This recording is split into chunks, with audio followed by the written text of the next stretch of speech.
Hey, hey, hey, happy Wednesday. Come on in, pull up a chair. The Gaming Gang Dispatch is in the air.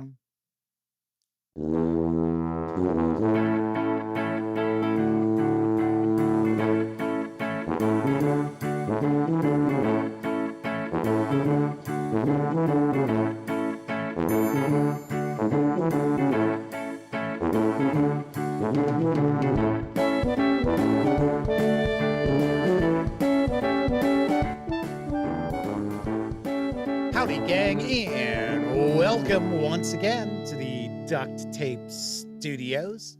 I'm Jeff McAleer, your host here at the Gaming Gang Dispatch. Welcome aboard, everybody.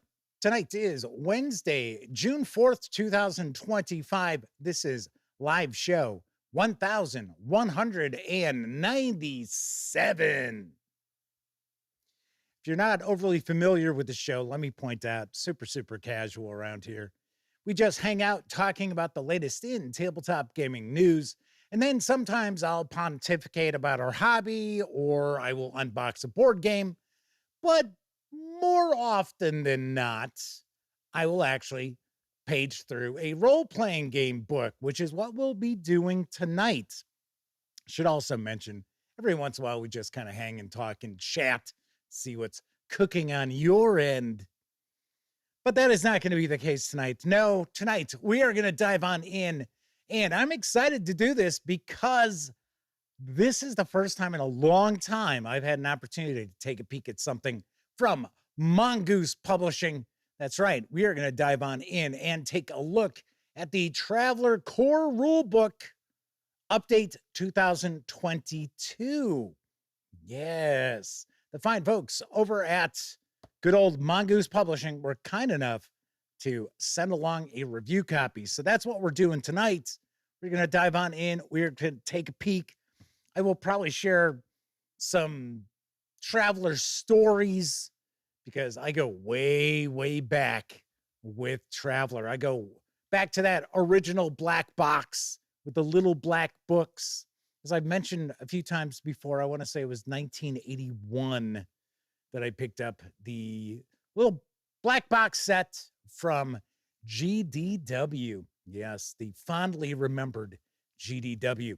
But we are going to tackle the tabletop gaming news first before we do that. So if you are tuning in because you want to see that first look at the core rulebook for Traveller, got to be patient. Probably going to be about 35, maybe 40 minutes before we dive on into that first look. So if you are watching live, just kick back, relax, enjoy yourself. Now, if you happen to be watching this on Memorex after the fact, there will be times as I bit my lip, there's going to be,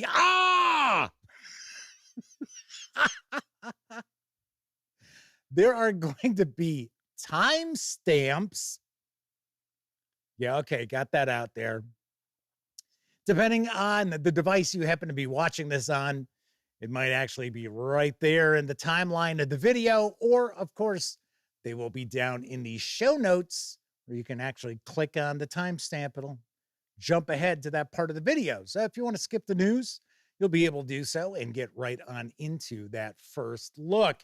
Now, of course, when you're not watching videos on the Gaming Gang channel, be sure to visit thegaminggang.com for all the latest in tabletop gaming news, reviews, and a whole lot more you are not going to find here on YouTube. You know the drill. Get your geek on at thegaminggang.com. And then, of course, because this is a live stream, there is chat available.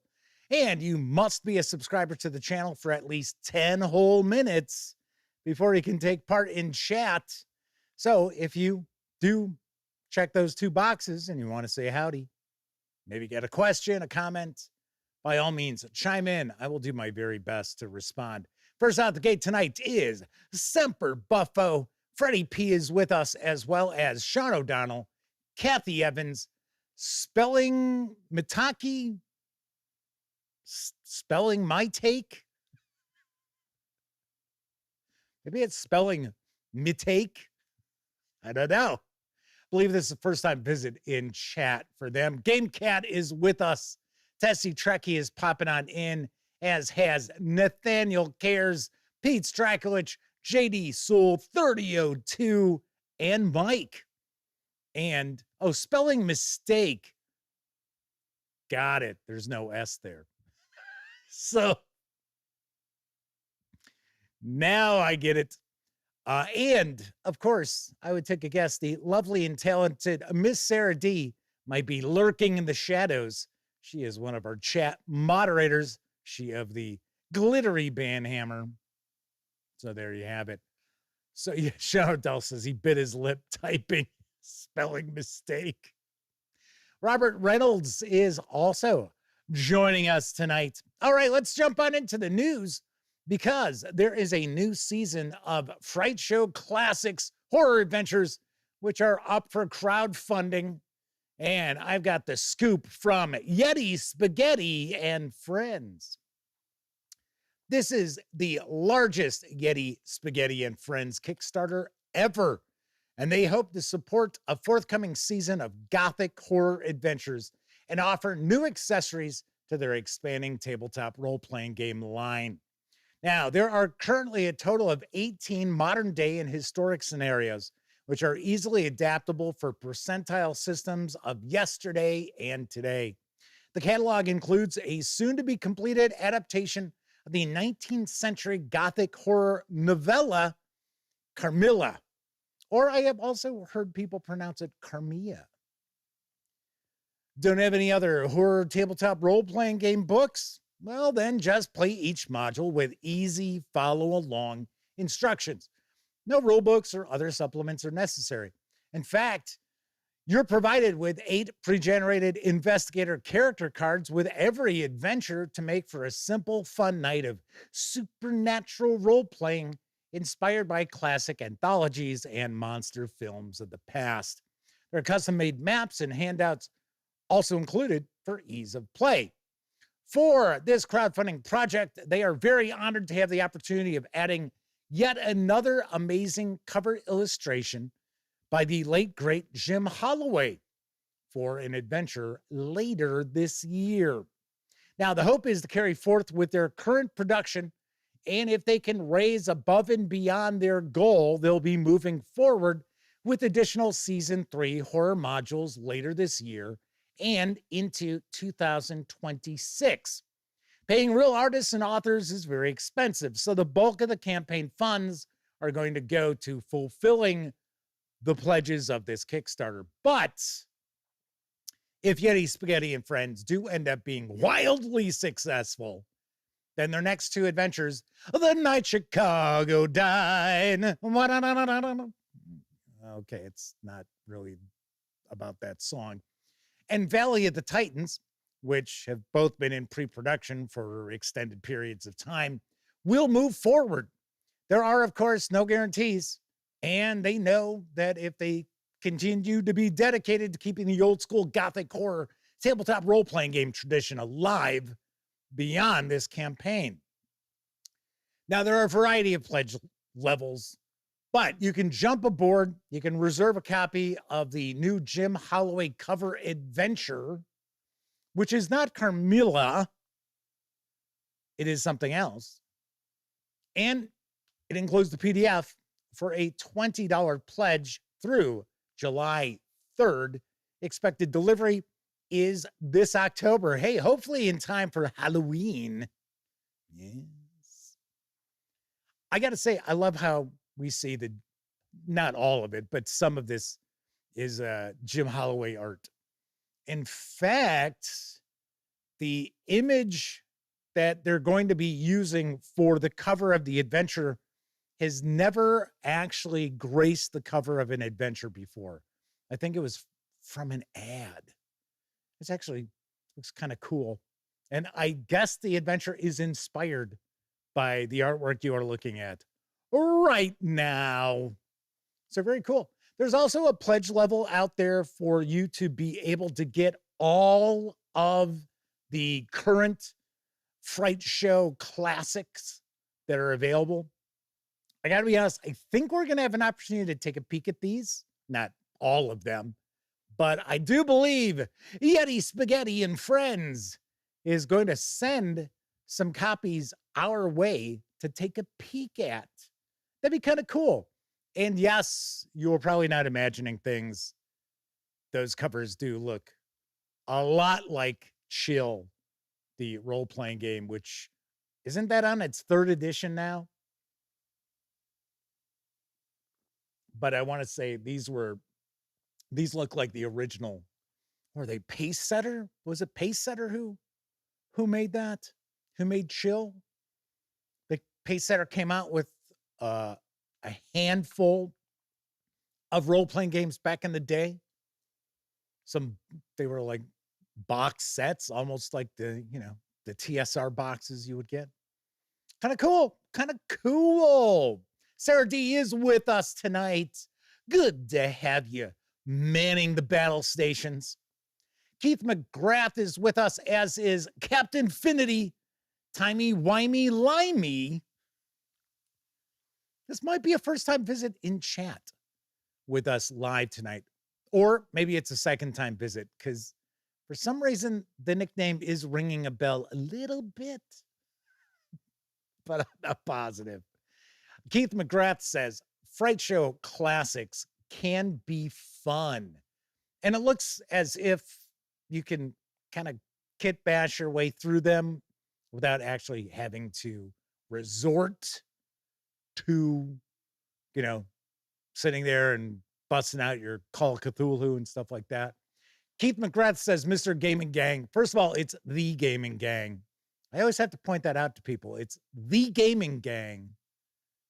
I am older than you guys. Not all of you. I'm not older than all of you out there in chat. There are a few folks out there who hang out watching the show who have me beat. Yes. Captain Finity says, well remembered as they amended their handles slightly. Ace observation. I remember the timey-wimey slimy. I didn't say slimy. I said limey. Remember that part. I just didn't remember the Captain Finity part. So there you go. There you go. Shadow Doll says, yep, Pace Setter. They're on their 3rd edition. Yes. Robert Santon's with us tonight. Yes. Spelling mistake says Mr. Gaming Gang is his father. Yeah, right. Yeah, my first name is last name is Gaming Gang. JD Sewell says, growing yards, assemble. Chardell says, honestly, they thought Sarah and he were the only young ones. Yeah, I was going to say, I don't think we pull in like a lot of kids. That's for sure. All right.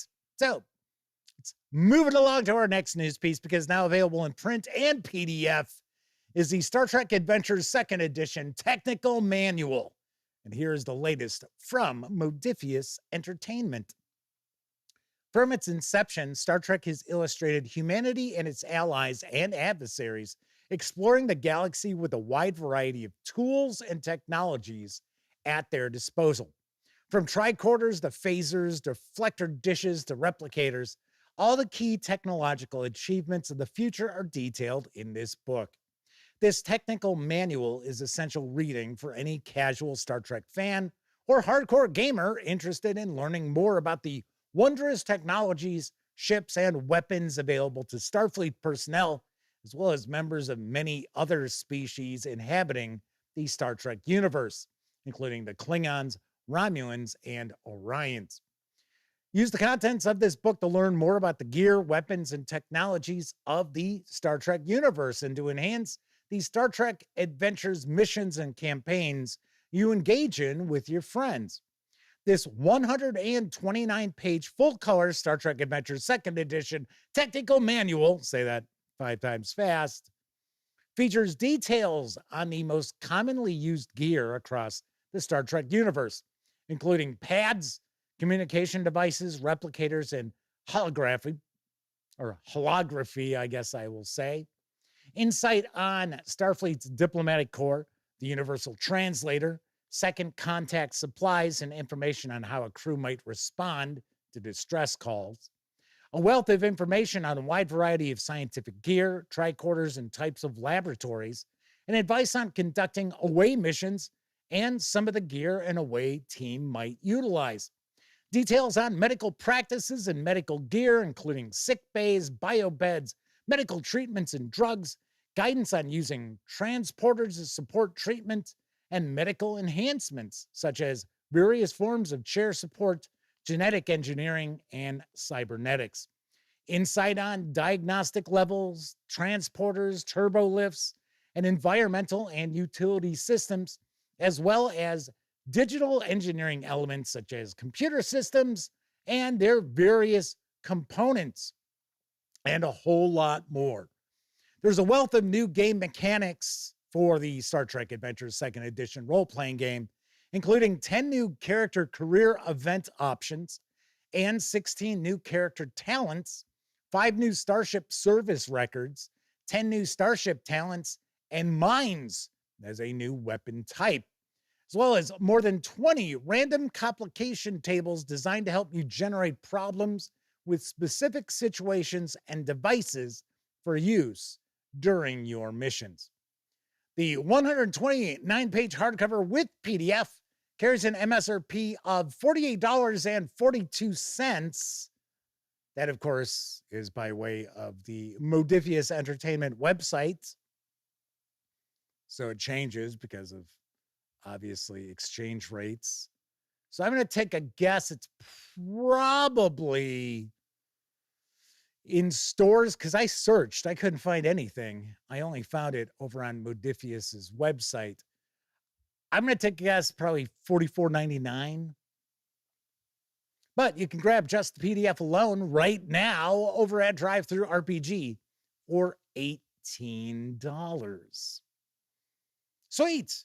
Very cool. Always nice to see some new Star Trek Adventures 2nd Edition releases pop out.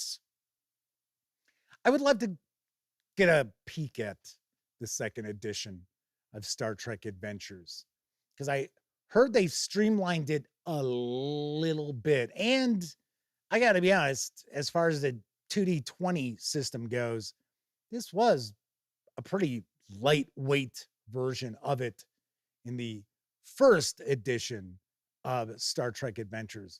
Kevin King says, yeah, they'd like to buy this just as a lore book. Nice. Very nice. Sarah D says they're taking a child that they cut the umbilical cord on to get her driver's license tomorrow. She does not feel very young. I can understand that. Yep. Well, I know friends that I went to high school with who have children in their 30s.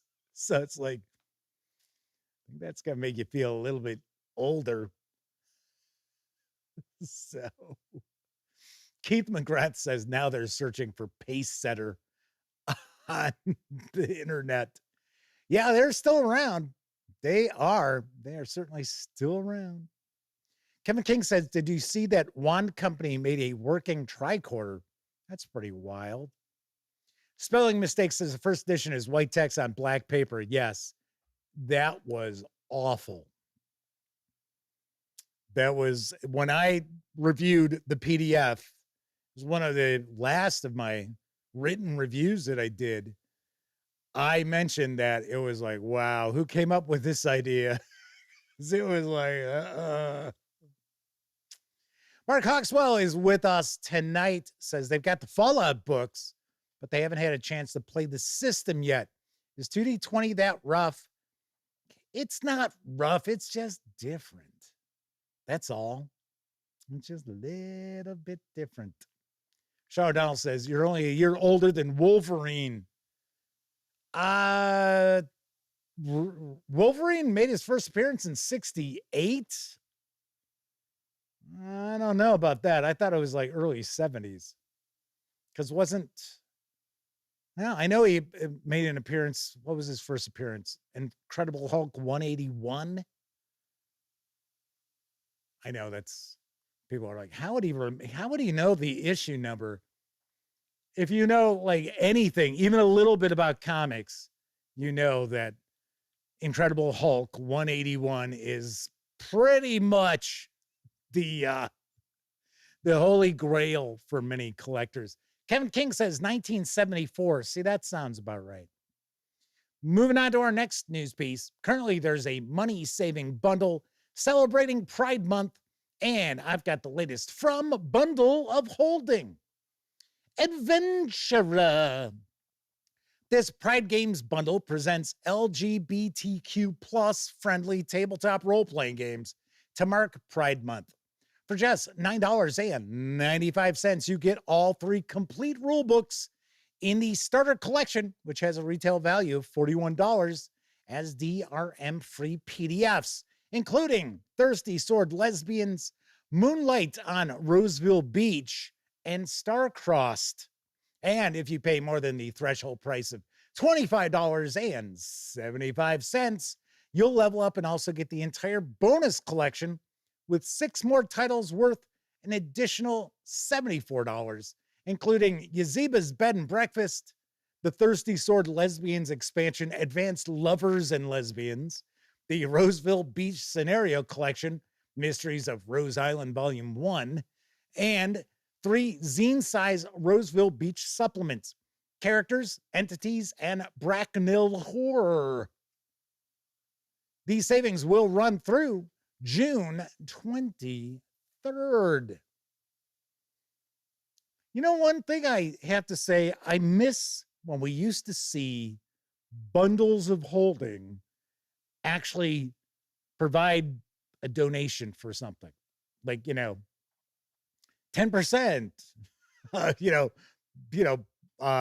before or after, I should say, gateway fees was donated to ABC.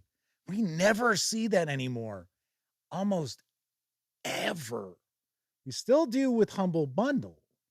Just not bundle of holding. Kind of weird. Tessie Trekkie says Roseville Beach is great.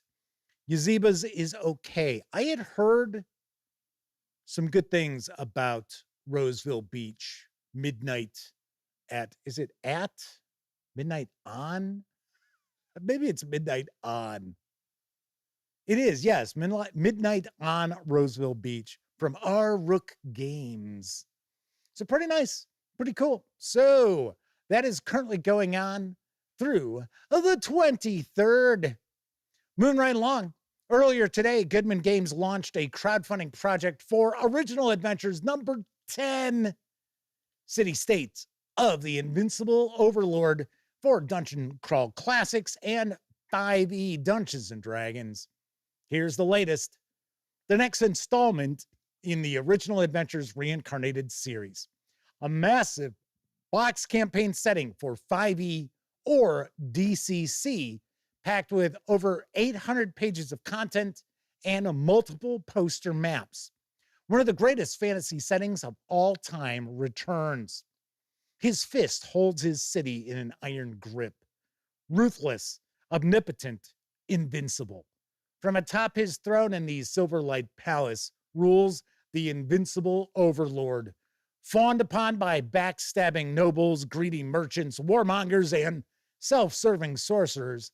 His power extends across the wilderlands, the markets of his city consuming goods, services, and souls with an insatiable appetite. His city's siren call lures adventurers near and far to seek their fortune in its thronged streets and filth-strewn alleys. Only the powerful, the ruthless, or the lucky survive the most dangerous dungeon of all, the city-state of the Invincible Overlord. The city-state of the Invincible Overlord is an epic collection of campaign resources for both 5e Dungeons & Dragons and Dungeon Crawl Classics. This massive box set contains a city's worth of material, including a complete guide to the city-state of the Invincible Overlord, detailing an entire fantasy city containing nearly 400 locations, more than 500 NPCs, almost 200 rumors and legends, dozens of new magic and monsters, new game mechanics, and more. There's the Wilderlands Gazetteer, detailing nearly 100 surrounding towns and villages, plus castles and citadels and lurid lairs filled with monsters and treasure, as well as a guide to Thunderhold, a dwarven citadel allied with the city-state and adjacent to two massive dungeon complexes ripe for plunder, as well as Wraith Overlord, a source book exploring the sewers, cellars, and other subterranean locales waiting to be explored beneath the city streets, plus a sinister threat to the city-state in need of thwarting. There's Hag Hill, a home-based village suitable for beginning adventurers, including a starting adventure to get your campaign rolling. There's also a bevy of maps detailing the city-state, the surrounding lands, and more. This is going to be a massive box set with approximately 800 pages of adventure, and you can choose between the 5e D&D box set or the DCC box set. Or Goodman Games tells you could buy both. I don't know about that. I'll tell you why in a moment. Both the Dungeon Crawl Classics and 5e box editions should contain 4 books and a number of poster maps. So prepare for an incredible adventure. The backer kit is already past the 3,000% funding mark. You can reserve a copy of the box set in the flavor of your choice, Dungeon Crawl Classics or 5e D&D, for a pledge of $200, and these do not include any PDFs. You'll be able to grab just PDFs for a $130 pledge through June 11th. And it took a shitload of searching to find this out, but the expected delivery on this is going to be spring of next year. So I'm sharing news of this. So I have to laugh because I had the Pride bundle, which will no doubt irritate certain people. And now I've got the City-State of the Invincible Overlord backer kit, which is going to irritate other people. So I'm providing equal opportunity irritation. Hey, it's news. I share news. What can I tell you? What can I tell you? And I got to be honest, I think City-State of the Invincible Overlord would be really cool. There's a shitload of baggage that comes with it, which a lot of folks are talking about. But I still think it'd be pretty cool. I think it's weird, though, because, okay, number one, no PDFs. Okay, what? Come on, really? Also, it's my understanding that this launched 2 weeks early, and it wasn't as if there was a lot of heads up about that. I got, because of course, we talked a little bit about this before, right? This is what led into, well, something surrounding this led into a video where I got a bit of hate from people, which I honestly don't care. But I almost get the feeling that Goodman Games just wants to get it out there, get it done, and move on. That's why this is only running for a week. They are talking about this is going to be just limited numbers. So that is another reason why they only want to run it for about a week. It is not going to go to retail. So you will not be able to purchase these box sets from an online retailer or anything like that, or Amazon, which sells quite a lot of Goodman Games stuff. The PDFs will not be available retail either. I don't know. I just kind of get the feeling, because even Joe Goodman went public again very recently talking about there's a lot of misrepresentation that's been going on about Goodman Games and their involvement with this and stuff like that. I am not going to recap it. You can check it out if you would like. So on one hand, I'm like, wow, this is very cool. And I know a lot of people have talked about how the Wilderlands is such a great fantasy setting, really great classic D&D, AD&D kind of setting. Also originally from Judges Guild. And then, of course, there's all the fucking baggage. So it's like, so let's see what some of you in chat are saying about that. Captain Infinity says, Invincible Overlord. That's a name I haven't heard in a long time. A long time. It's not a name I've heard since. Peace Racklitz says they're backing this today. Dungeon Crawl Classics version. Oh, something else I do want to point out. The books will not be hardcover. I understand they're going to be perfect bound and they will be softcover. Booklets is what I stumbled across. I don't know if that's set in stone or not.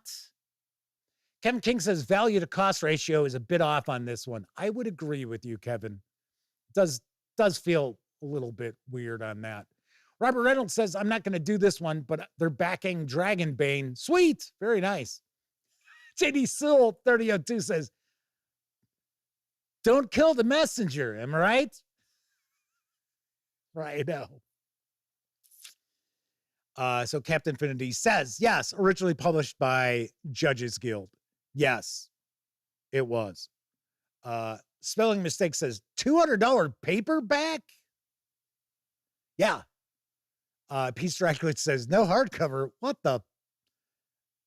Check it out. Take a look. The reason why I found that is because I was digging around to find out when was going to be the fulfillment, which on average is usually 9 to 12 months for Goodman Games is what I normally will see. So I was searching around and I was going through some of the frequently asked questions. And then I went into the community section on the backer kit. And that's where I found out these are not going to be hardcover. So each booklet or whatever is supposed to be between about 200 and 240 pages. So Freddie P said they didn't hear they weren't hardcover. That really sucks. Sean Donald says, not getting me with that fear of missing out, Goodman Games. Yeah, there's also some people talking about that. The community section is pretty well divided by people who are excited and people who are a little bit underwhelmed. So Spelling Mistake says, but for $400, you can get both systems in soft cover. Jack Hank says they already backed it. Cool. Hey, I'm sharing the news. I'm not trying to talk people out of getting this. If I didn't think this was worth taking a look at, I wouldn't share a news piece for it. And you already know I am a big fan of the Original Adventures Reincarnated series. I'm just letting you know some things that you might not be aware of. That's all. Hector Martinez says, I'll get the PDF when it comes out. By the way, hello, Hector. It will not be coming out in PDF. That's the thing. It's get it now or else. Right? Order it now. You're not going to be able to buy it in the store. You are not going to be able to get the PDFs. It is never going to be sold again. Yes, Kevin King says the PDF will be available only during, well, this is a backer kit, but yes. So you'll only be able to get it by way of the crowdfunding project. JD Sewell 3002 says softcover, no PDF. That's where I walk away. I was very surprised by the PDF lack of inclusion. I'll be very honest. For $200, you're getting a box set, some maps, softcover books, and no PDFs. I'm a little shocked by that. Just like the PDFs are going to sell, well, the pledge level is $130. So, just letting you know. But it is newsworthy. So that's why I'm sharing it. And once again, this is something I would love to get a chance to take a peek at. I would steer in the direction of Dungeon Crawl Classics. But Freddie P says, I think you're right, Jeff. They're just trying to get this done really fast. Yeah, I think because I thought, I'm not positive, but I thought I heard somewhere online that the plans to do the Wilderlands supplement have been scrapped. So they are not going to do that. Now, I might be wrong, and they might be trying to fold that into this because there is a Wilderlands Gazetteer. So, don't know. Spelling mistake says, yeah, adding a PDF is essentially free for them to add. Yeah, I am a big fan of companies who provide you with a free PDF. There are some that provide you with a discounted, like $5 PDF.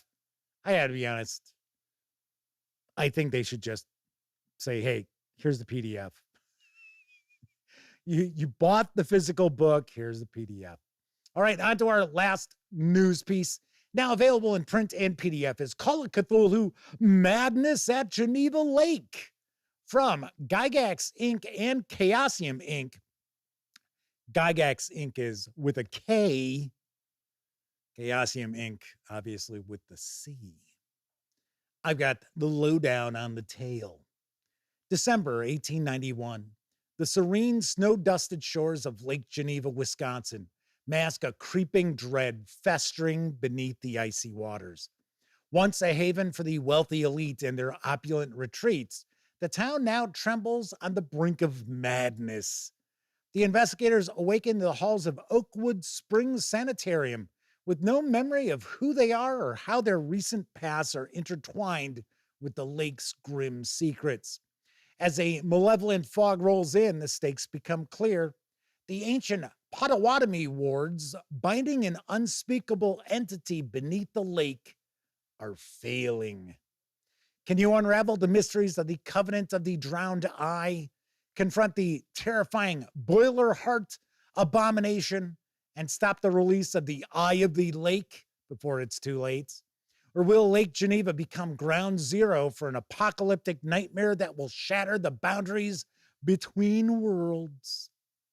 The Madness at Lake, I should say, Geneva Lake. I don't know why they just don't call it the Madness at Lake Geneva. That's what it's called. The Madness at Geneva Lake is a Call of Cthulhu adventure that weaves a little-known chapter of TSR's history into a tale of cosmic horror.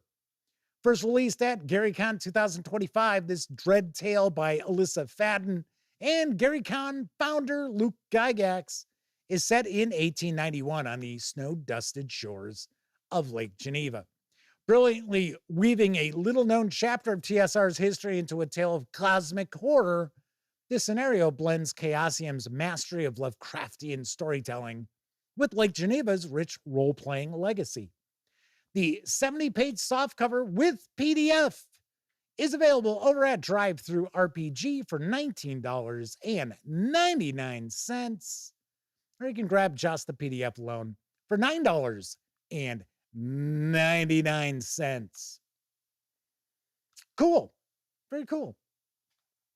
Kind of nice that there was a special, like, Gary Con Call of Cthulhu adventure that was co-authored by Luke Gygax. Very nice. Very nice. Tessie Trekkie says, according to Bothered About D&D, Lake Geneva was the center of the apocalypse. Maybe. Could be. All right. So that is our tabletop gaming news of the night. Of course, I mentioned DriveThruRPG. Don't forget the gaming gang, thus the Dispatch, is affiliated with the One Bookshelf site. So if you're going to go visit DriveThruRPG, Storyteller's Vault, Dungeon Masters Guild, Wargame Vault, any of those One Bookshelf sites, please stop by thegaminggang.com first. click on one of our banners. That way, if you happen to make a purchase, I get 5% of that sale. And all those nickels, dimes, and quarters really do go a long way to keeping thegaminggang.com around. Also, if you like the video, if you dig the channel, if you find the Gaming Gang to be a valuable resource, hell, if you just like what we do have a Patreon. And the link to the Patreon is located in the show notes. Also want to mention, if you'd like to hang with the gang, we do have a Discord server. There's an invite link also in the show notes. But also want to thank our Patreon members at the $10 or higher level of support. So thank you very kindly to Tessie Trekkie, Dan Webb, Tier 2 DM, GameCat, and Pete Strakolich. And special tip of the cap to our $25 level supporters, The Madman and Agile Monk. Also want to point out, I am currently in the midst of the Gaming Gang Spring 2025 used game sale. So I have sold about 25, 30 items already, but that still leaves about 250 items up for grabs. And there are some real goodies there. Of course, I'm having the game sale to essentially fund our trip to Gen Con this year. And anything that does not sell in this sale is going to go into the Gen Con auction, because I normally bring stuff to the Gen Con auction. So what I'm doing this year is I'm actually giving you folks a shot at it first before it goes into the auction. So what that means is, if there's anything in the sale that you're kind of like, hey, I'm kind of interested in that, it will never be offered again, because it will be going down to Indianapolis at the end of July if it doesn't sell in the game sale, which is going to run through June 30th. There we go. Very nice. So let's see. I think there's still some talk about the city state of the invincible overlord. Hector Martinez says, that's crazy. $240 for both PDFs for 5e and Dungeon Crawl Classics. Actually, it'd be $260 because it's $130, not $120. It's $130 for the PDFs. Keith McGrath says, love gaming news. Well, thank you. Some people are not fans. They just tune in because they want to see whatever I'm taking a peek at, or maybe I've got some sort of a, rant. Well, maybe not rant. Topic of discussion. But then again, there are other people who are like, oh man, I just tune in because I want to see the news. I always hear about new stuff. So Captain Infinity says, great stream. Your chat game is tip top. Thank you. Well, thanks for hanging out with us. All right. So as I mentioned, tonight we are going to dive on in and take a first look at the Traveller Core Rulebook Update 2022. Oddly enough, I don't know why they didn't just name it Traveller Core Rulebook 2022 Updates. I don't know. Thought that was kind of weird. But that is the title of it. It's actually on the book. So we're going to be taking a peek at that from Mongoose Publishing in just a few moments. But first, I think it's time for a brief intermission. It's intermission time, folks. Time out for a delicious snack in our sparkling refreshment building. Every item a fresh, appetizing taste treat.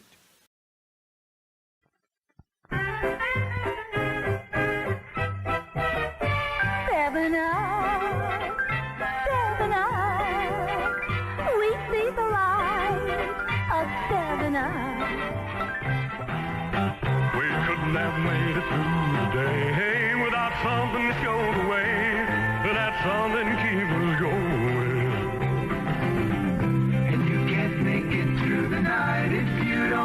some kind of light that's showing up. 7 Up. 7 Up. We've seen the light of 7 Up. 7 Up. 7 Up. We've seen the light of 7 Up. 7 Up. 7 Up. But they do. Hello, grocery store? Send me some Wilkins instant coffee. How instant can you get?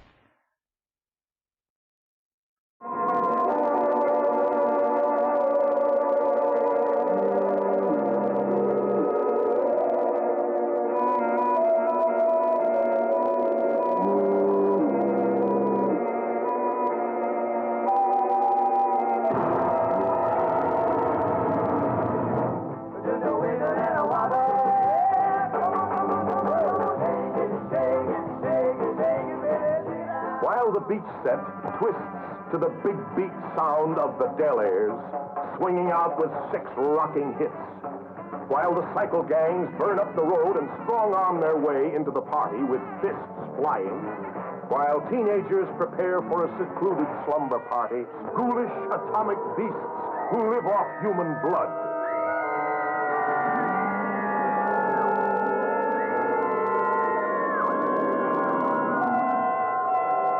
Again and again, the fiendish monsters struck like nothing that ever stalked this earth.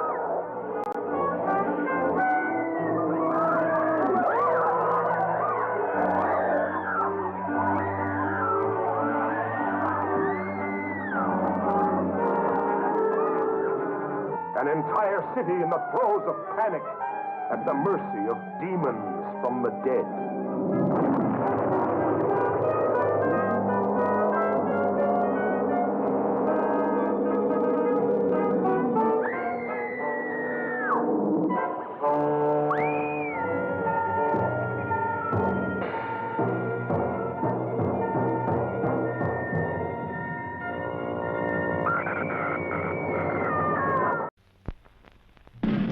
And now, on with the show.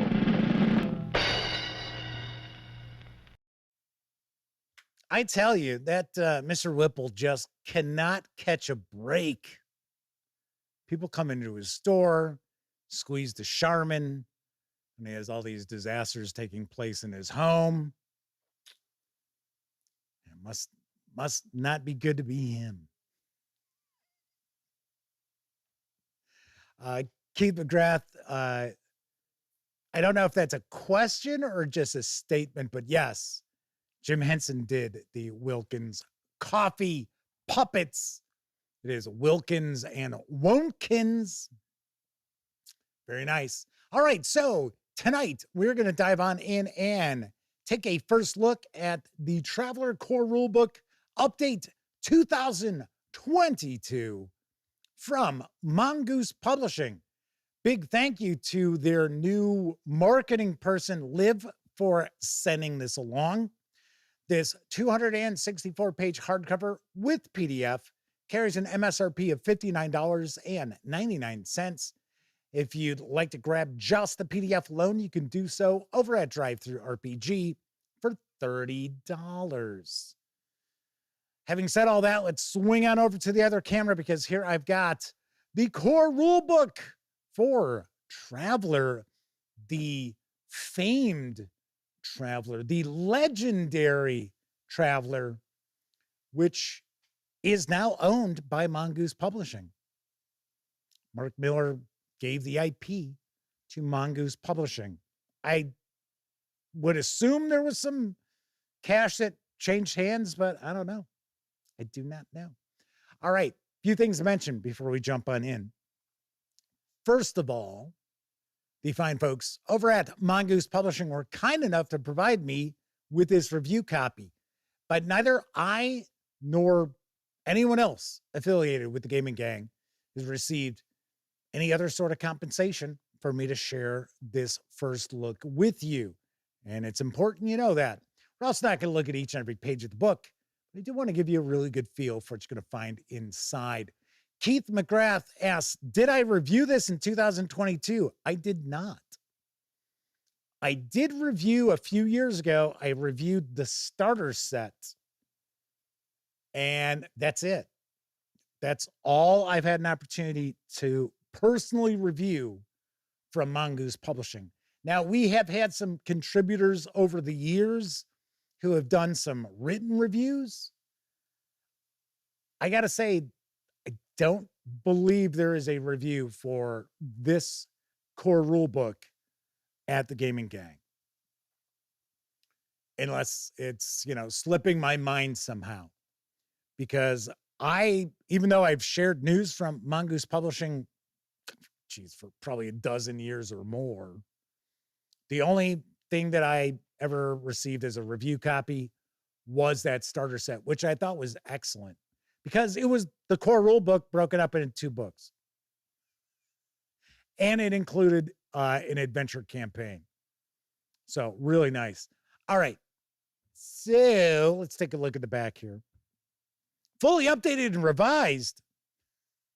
Nice. This is Free Trader Beowulf calling anyone. Mayday, Mayday, we're under attack. Main drive is gone. Turret number 1 not responding. Mayday, losing cabin pressure fast. Calling anyone. Please help. This is Free Trader Beowulf. Mayday. Yes, the famous Mayday, which was on the cover of the little black box. If you tuned in a little bit late, I had mentioned how I picked up the little black box that had the 3 little black books back in 1981. So we played a little bit of Traveller. I did not run much Traveller. If I remember correctly, I think it was my friend Scott Weigel, who you will see pop into chat from time to time, who is part of our game club and good friend of mine in high school. He ran a little bit of Traveller, if I remember correctly. Should also mention, we've got a couple of more people popped into chat. Coco B is with us, as well as Game Master's Hobby. Very nice. So welcome to you both. All right, so let's dive on in. As far as mechanics of Traveller, they're pretty easy, to be very honest with you. Some folks are scared off by Traveller, and I'll talk a little bit about why I think some people are a little, in some ways, maybe they're a little overwhelmed. And then in other ways, I think people believe Traveller's far more complex than it actually is. So just first off, I'm going to take a look at the credits page. A lot of people work very hard on this. So let's give credit where credit is due. So we're going to get a breakdown of our introduction, our character creation, skills and tasks, combat, encounters and dangers, equipment, vehicles, spacecraft operations, space combat, spacecraft construction, common spacecraft, psionics, trade, as well as world and universe creation.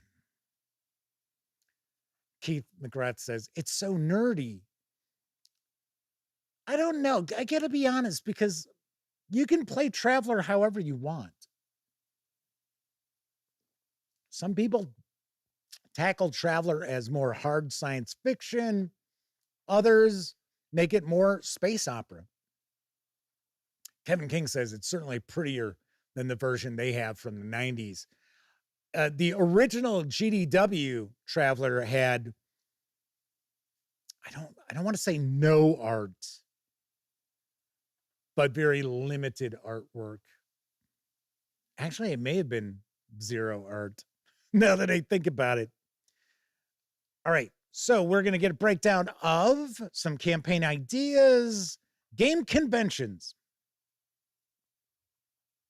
So some terminology and conventions, the different dice.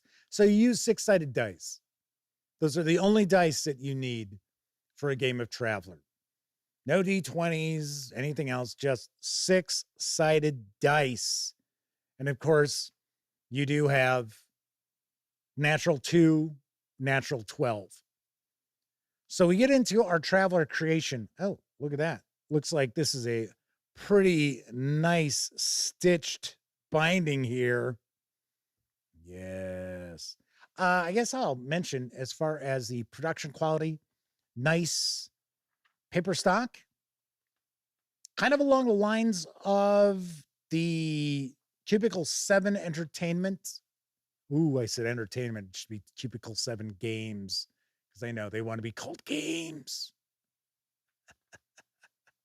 So David Havelka is with us in chat. Says Traveller was originally a toolbox for making your own setting, but the official setting can be a little overwhelming. That is exactly one of the reasons why I think some people get scared off from Traveller. We're going to talk about this as we're paging on through.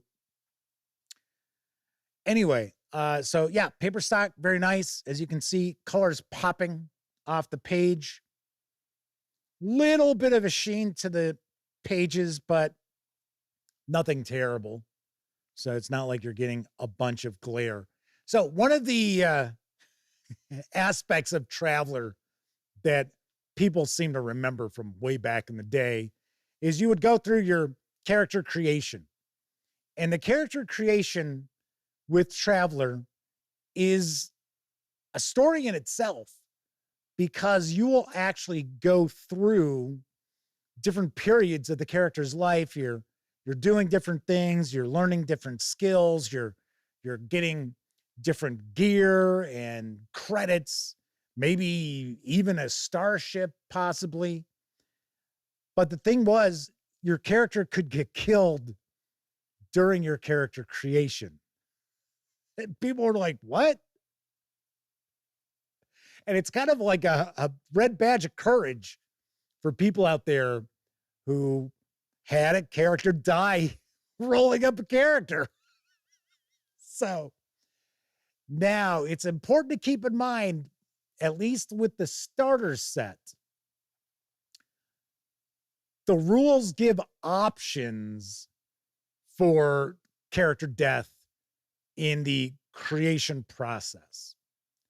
And it's funny because what a lot of people would do is, and it's just, I guess, kind of human nature as a gamer, that because of course you're aging as you're going through these, if I remember correctly, I think it's 4-year periods.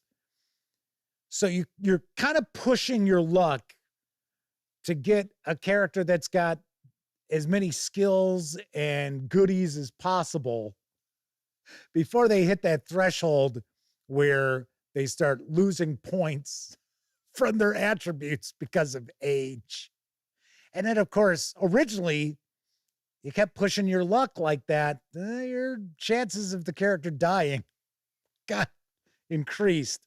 Right, so we're going to see that we're going to start off with the different, I think these are, yes, these are our careers here.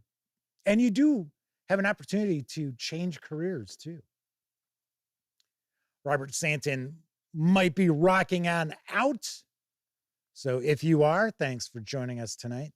So here's our careers: agent, army, citizen, drifter, entertainer, marine, merchant, navy, noble, rogue, scholar, scout. But there's even more drilling down into them. So we've got, say, as an example, agent, law enforcement, intelligence, or a corporate, or like a marine, support, star marine, ground assault. So Keith McGrath says, roll up a character. Captain Infinity says, that was a short game. So just kind of give you an idea. And then we've got our qualifications, because we do have attributes. And of course, because we're using 2 6-sided dice for our action resolution, that's what our attributes are built upon. Of course, they can be higher than 12, but that does not happen normally for like a human. But here we'll have like the qualification. So your agent has to have an intelligence of 6 or higher. And then we've got some survival and advancement. So you have to roll to survive to avoid any sort of injury during that term. And then if you're looking to increase in rank, you have to roll for advancement. So it's actually, like I said, it's kind of cool. So we start off with our agent, and then we get into our army, citizen, and then we'll have a bunch of other tables, at least in the starter set we did. Now, they might have streamlined some stuff because I do understand that, once again, this is the updated core rulebook from 2022. So here we've got skill packages.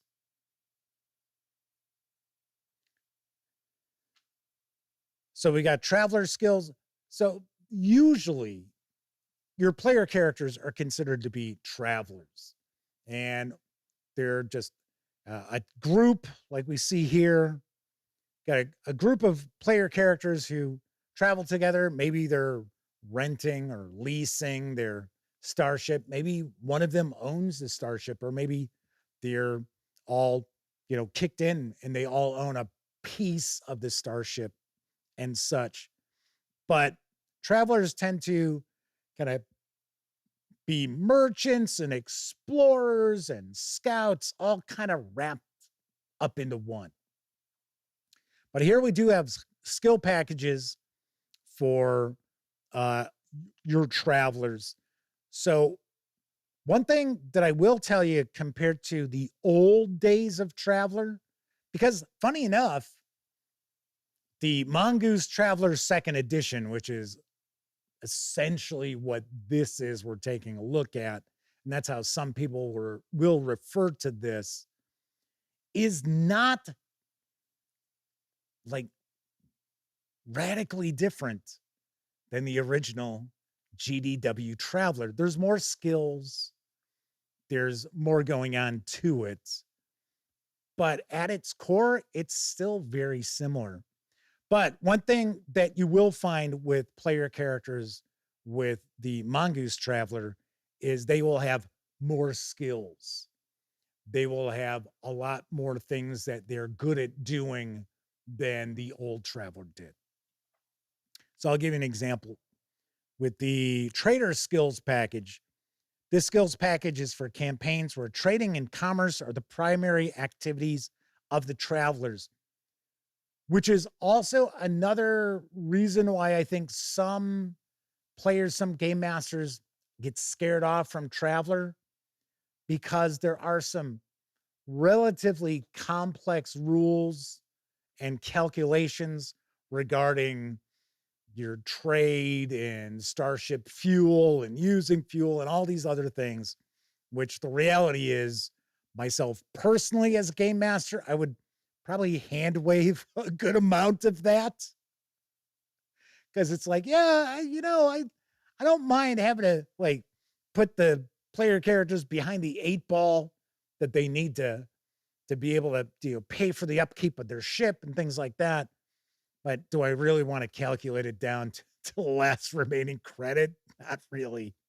So the Trader's Skill Package would get an additional level of Advocate, Astrogation, Broker, Diplomat, Electronics, Medic, Pilot, and Streetwise. Kind of cool. I did run some Traveller for Elliot and his son Brian and my nephew Cameron. And we did it through Fantasy Grounds, if I remember correctly. And they were having a good time. We did not get very far, sadly. All right, so some of our alien races that players can take on the roles of. So we'll get into our skills and tasks. Okay. So our task checks. Most actions undertaken by travelers do not require a skill check. A traveler does not have to make an athletics check to run through a forest or electronics computers to access information from their ship's library. Some actions will require the traveler to have a particular skill, but will still not require a check. A traveler with flyer 0, because yes, it is possible to have a 0 in a skill, can still fly an air raft under normal conditions without having to make a check. The referee, that's what they call the game master in Traveller, should only call for checks when the travelers are in danger, a task is especially difficult or hazardous, the travelers are under the pressure of time, or success or failure is especially important or interesting. To make a check, the traveler rolls 2D, D6, right? Because as I pointed out, all Traveller games are 2D6. Those are the only dice you need.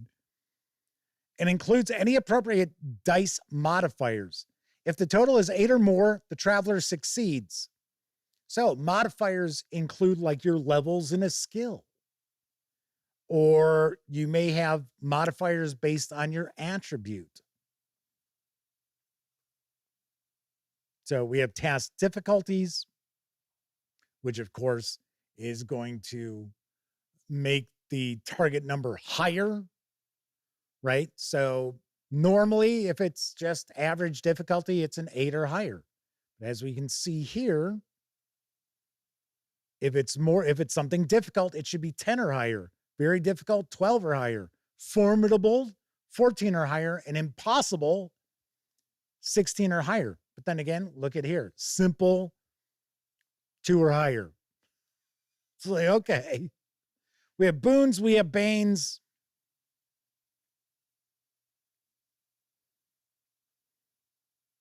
You can have 1 boon or 1 bane during 1 check.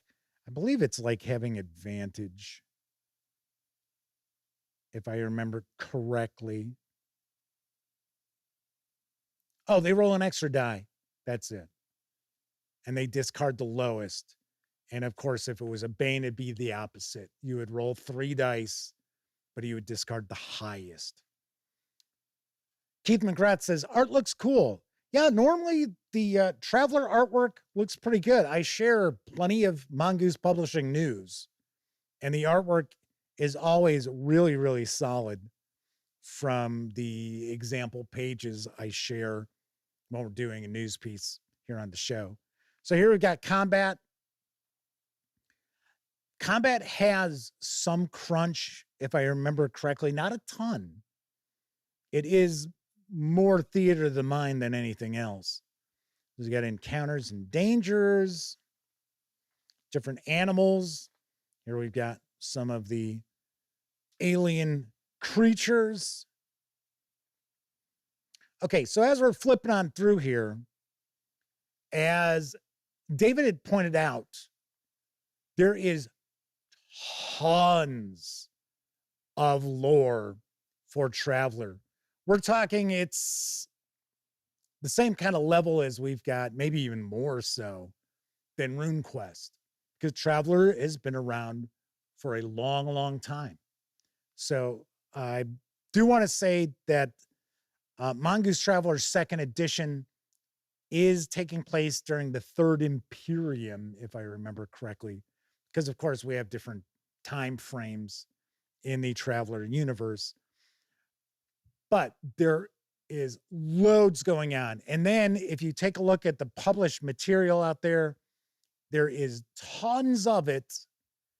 And sometimes that will confuse some game masters as well, because you'll see all of these different like adventure campaigns that are taking place in different areas of charted space. So as an example, we've got the Pirates of Drinix campaign, which is a pretty well-known Traveller campaign that's pretty epic. Then we also have the opportunity for the travelers to be mercenaries. So we have a whole other expansion, which is all mercenary stuff and mercenary missions. So maybe if you remember the old days of Hammers Slammers, it'd be something along those lines. And then we have other campaigns that are just some adventures, usually 5, maybe 6, that are tied together. And those probably don't require as much investment by the game master as far as getting those to the table. But still, you are looking at Traveller being the sort of science fiction role-playing game that you can make what you want of. So if you want to have a game that's more Trekish, you could certainly do that. If you want something that's going to be more of a space opera, you can do that as well. Something else that's important to keep in mind, at least from my memory, is that Traveller's rules are relatively modular. So keep that in mind. Something else that I always liked about Traveller is the fact that your player characters as a group, each one's going to have not only their specialty as far as their adventuring, like on the ground, when their boots on the ground, but they also will have their own specialty or job that's been assigned to them on the ship. So during like starship combat, it's not just going to be one player in the group rolling dice. Everybody's going to be contributing to that. Sharon Donald says, games like Traveller make me look askance at the OSR proponents who insist all OSR content be based off of insert Dungeons and Dragons edition here. Traveller is not considered OSR. I mean, I can understand why. But it's been around longer than some of the games that are like considered OSR. So it's like, okay. So we're looking at vehicles here. So we've got some rules for vehicular combats, vehicle actions, fire arcs, repairing vehicles, vehicle equipment. Now, if you are one of these gamers out there who just loves gear and just loves equipping their characters, you will have an absolute blast with Traveller because there is loads and loads of gear. There is an equipment catalog that is available as well. I think that also had, an update 2024, something like that. So many of the core books for Traveller, and this is the only rule book you need. Keep that in mind. The core rulebook is exactly that. All the rules you need to play, or if you pick up a published adventure from Mongoose for Traveller, outside of some of the other, like I just said, the equipment catalog and starship books and stuff like that, there's probably reference to stuff there, but you can get away with not owning those books because all the main rules are right here. So here we've got a ship's sheet. Now, one of the things I like about Traveller, at least the presentation now with Mongoose Publishing, are the schematics of the ships. I'm going to think we're going to see some. So we have spacecraft operations, space combat, space madness. Yeah, I know that's a reference I've thrown out there that I don't know how many of you will actually pick up on. So here we go. Crew duties. Pilot, captain, engineer, sensor operator, turret gunner, bay gunner, marine, passenger. We got automated duties. And once again, if memory serves, I don't recall space combat being super detailed. So it's not extremely complex. Kevin King says those same people in the 80s were probably the ones who did not acknowledge there were any RPGs other than D&D, but a few back then. David Habelka says they'd argue that Traveller, at least Game Designer Workshop, Little Black Book Traveller, is OSR. However, the adventures never seem to be written in an OSR manner. Well, for one, we talk about this quite a bit. There's always the argument what is and what isn't OSR. I always talk about the old school Renaissance. Some people call it old school revival. There are a few other things that the R could stand for, but the real growing yards out there are like, oh no, it's got to be built off of original Dungeons and Dragons, Basic Expert, or AD&D. Otherwise, it is not OSR. It's like, yeah, okay. To me, OSR is an old school mentality to the adventures where you're not sitting there having to go through a 500-page book to find a rule. It's rulings over rules. It's player agency as opposed to their character sheets and things like that. So we get a checklist for designing our starships.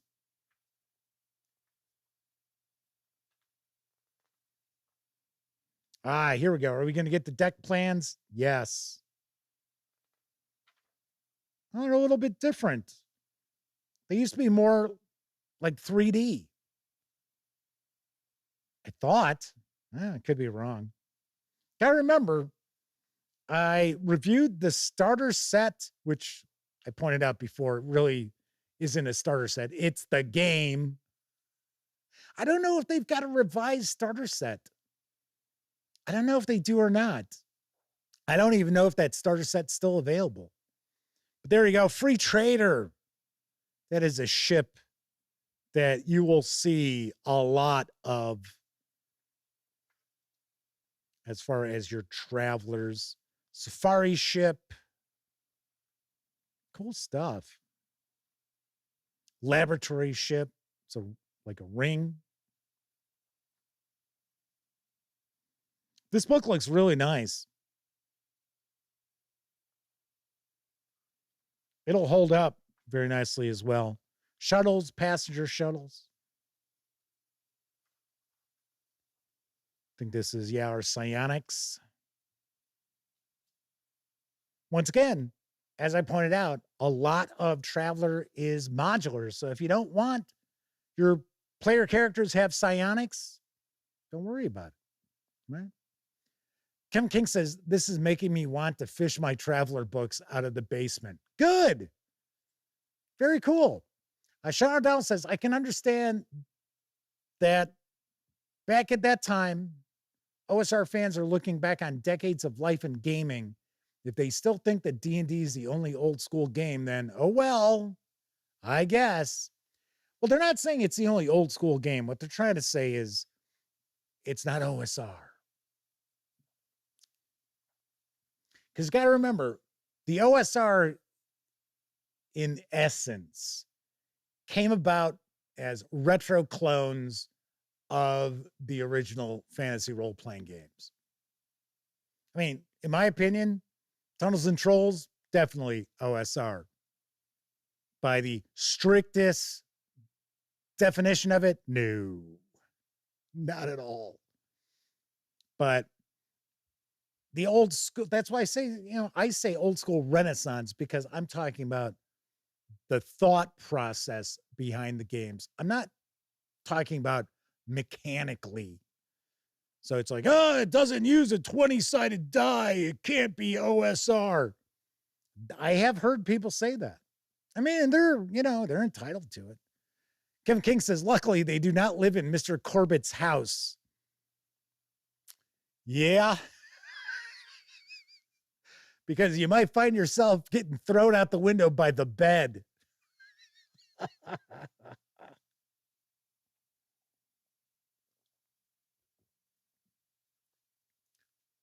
Okay, so David Hebelka says the isometric view, that's what I was thinking of. In the first edition of Mongoose Traveller, weren't found to be as popular or usable by players, so they went back to the overhead view. Okay, cool. That's cool. Okay, so what are we looking at here? Trade goods, it looks like. So we got some trade goods. Should be getting into our character sheets. Here's our world and universe creation. So one aspect of Traveller that I've always thought was pretty interesting is the way they will designate planets. I can't remember exactly what they call it. World profiles. So as an example, this is a world profile. So if you were well vested in Traveller as a game master, maybe even as a player, but probably more so as a game master, you would be able to decipher this. So the planet name is Kagri, obviously enough. And then we're going to get into this. So we've got things like its hex location on the sector map. So it's 0101. There we go. Little Britain, the UPP. That's what I was trying to remember. Thank you. Universal Planetary Profile. Now, I don't know. Maybe they don't refer to it like that anymore. Maybe they just call it a world profile. Starport quality, size of the planet, atmosphere type, hydrographic percentage, population, government type, law level, tech level. Then we have next component marks any bases present, like a naval base or a scout base, followed by any trade codes for the planet. So Kagri is a rich water world. That's what that's representing there. Then we have travel zone for the system is last. Amber zone, red zone. If no code is given, then the world is either unclassified or a green zone. Pretty cool. And of course, yes, there are supplements out there that delve far deeper into the planetary creation and that. Here we get into our tech levels, our index. You know, I guess our character sheet was earlier on when we were, because I just saw the ship character sheet. I think it's going to be here. Maybe it's somewhere in here. I guarantee we've got a character sheet. Nice. David Hebelka says it's now UWP for Universal World Profile because some systems' main worlds are not a planet, maybe something like a moon or an asteroid belt. Showdoll says one thing they love about rule systems that are modular is they lean into the notion that having a rule exist doesn't mean it needs to be used as is or at all. They try to run Pathfinder 2nd Edition the same way. Something else that's nice about modular systems is that you can plug in things from other games that you like. Maybe you have to tweak it a little bit, but you can add and subtract things without completely derailing the game system at its heart. So that is a peek inside the Traveller Core Rulebook Update 2022 from Mongoose Publishing. And of course, I will have a review of this in the not too distant future. Once again, this 264-page hardcover with PDF carries an MSRP of $59.99. If you want to grab just the PDF alone, you can do so for $30 over at DriveThruRPG. Now, something else I want to mention since we've been talking about Traveller overall, it's just something that, over the years just comes out pricing wise, maybe not so much now, but in the past, the Mongoose Publishing books were a little bit pricier than other books. And way back in the day, Mongoose had some issues with quality control. I don't believe they still have those problems. I don't hear about them anymore.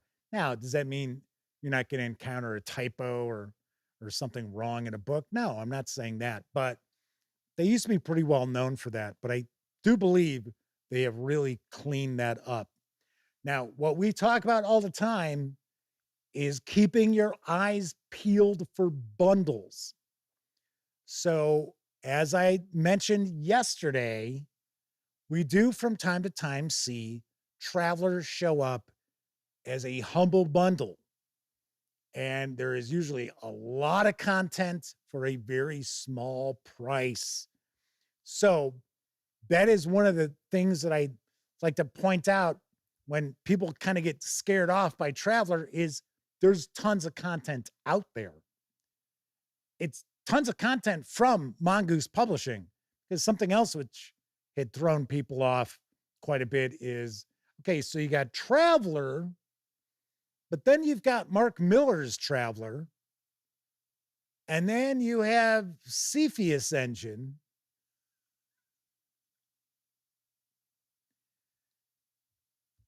This is Traveller.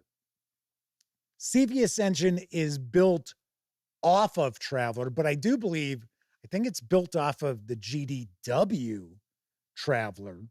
I don't think it's built off of Mongoose, but once again, like I said, the mechanics aren't radically different.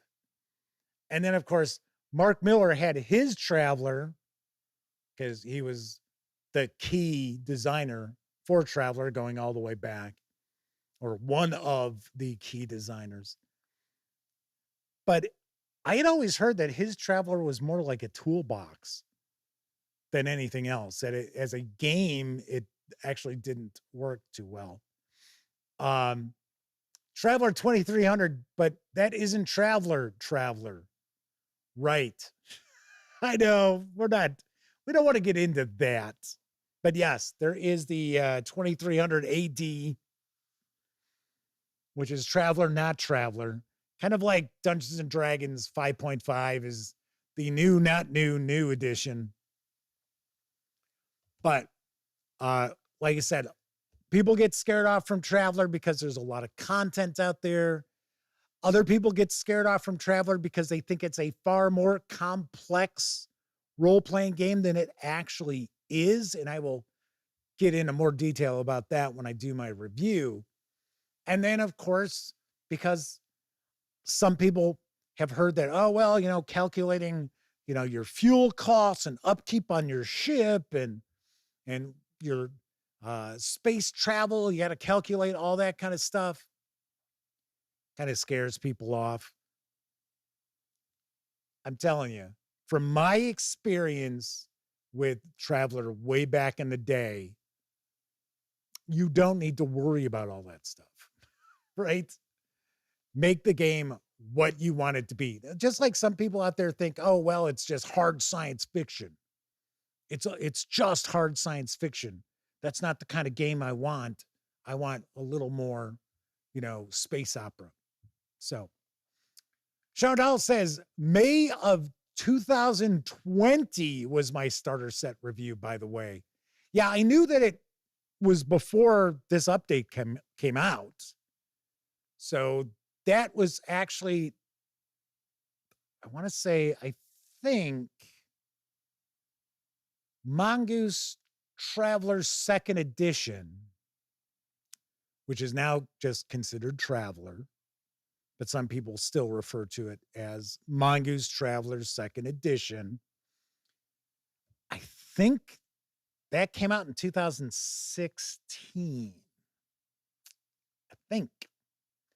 Okay, so David Havelka, who obviously knows their Traveller, says classic GDW Traveller, Mongoose, and Cepheus are all essentially compatible.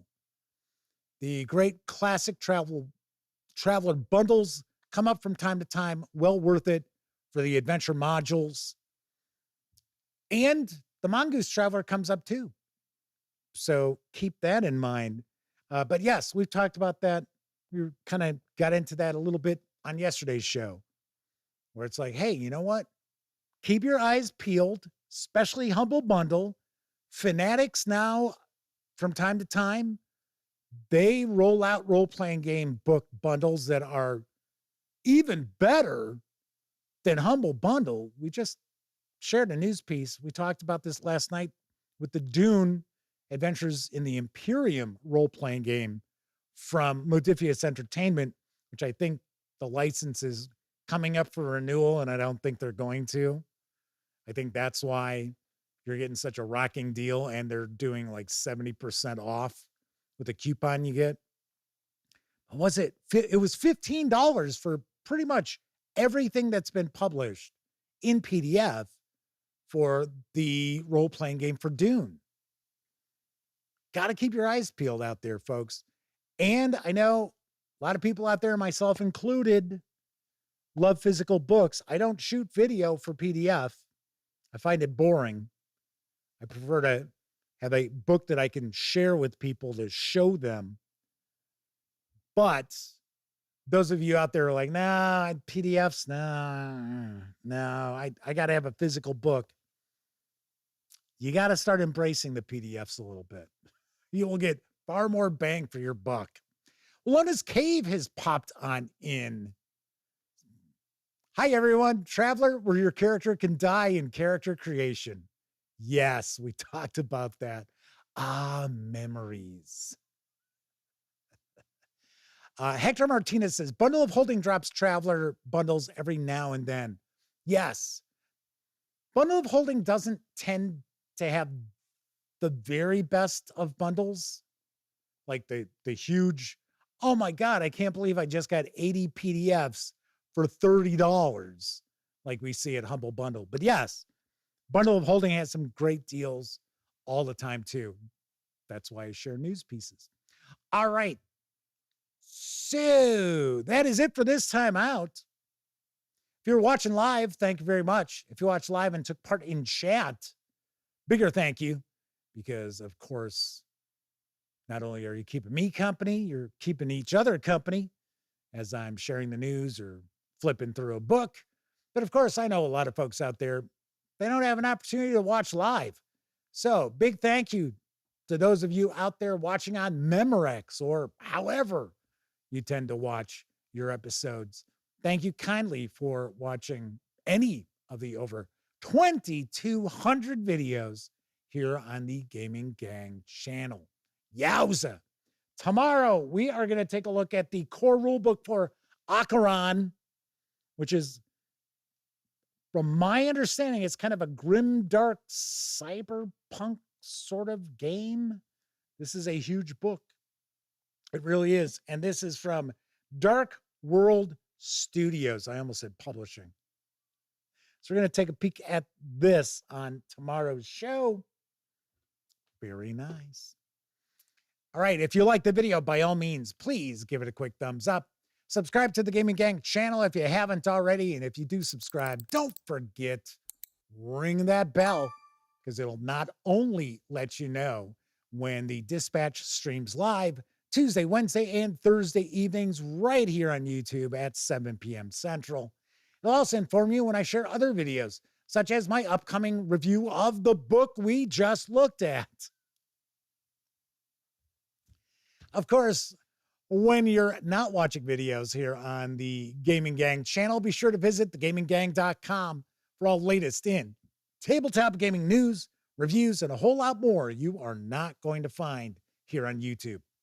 Come on, you know the drill. Get your geek on at thegaminggang.com. If you'd like to be a supporter of the Gaming Gang, we do have a Patreon. By all means, check out the link in the show notes.